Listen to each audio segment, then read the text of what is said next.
All right, Dr. Pele, let's come back quickly to the subject of discussion, the Disability Act.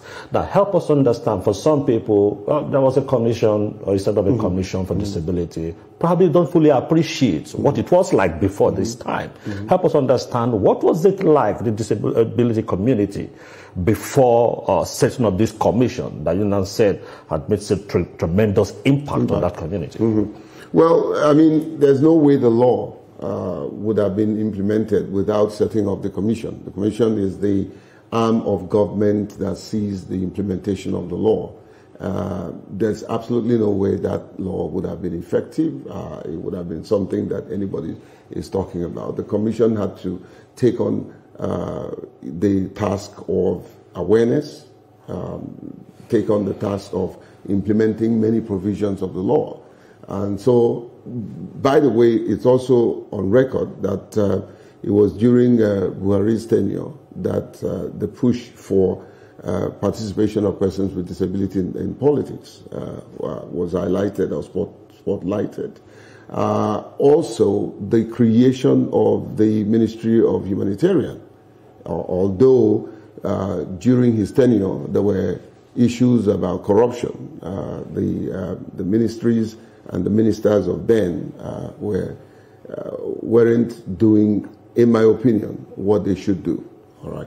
However, he was the one who created the special purpose vehicle called the Ministry of Humanitarian. I want to dare say that the current minister is trying to right the wrongs of the past ministers. That said, it's also something that's happening during the administration of Bola Tinubu. And I think the Minister for Humanitarian should be encouraged. For me, in my personal opinion, he is one of the star ministers of this administration.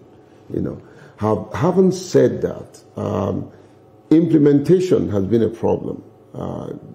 When people say, well, there are too many policies and laws in the country and no implementation. And I said, look, listen, laws don't implement themselves. Policies don't implement themselves. It's people that are behind those policies that push for that policy to be implemented. So during the administration of the former president, who is now late, there was a big move to push the needle.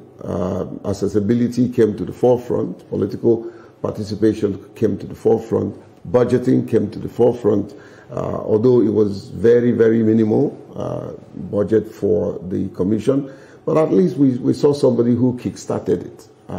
While I also praise him, I want to also remind myself that he didn't continue the legacy of treating persons with albinism who had skin cancer for free. Obasanjo established it, Goodluck Jonathan pushed it further, and actually paid the first bill of 17.8 million naira to National Hospital. I couldn't get President Buhari to really implement to the full. I remember that the current Assistant Secretary General for UN, Amina, who is a dear friend of mine, had to go to him and talk to him about it. They started, but they couldn't sustain it. But that shows the imperfect situation in every leader. I am a leader of my community. I have my own woes. I have my own idiosyncrasies.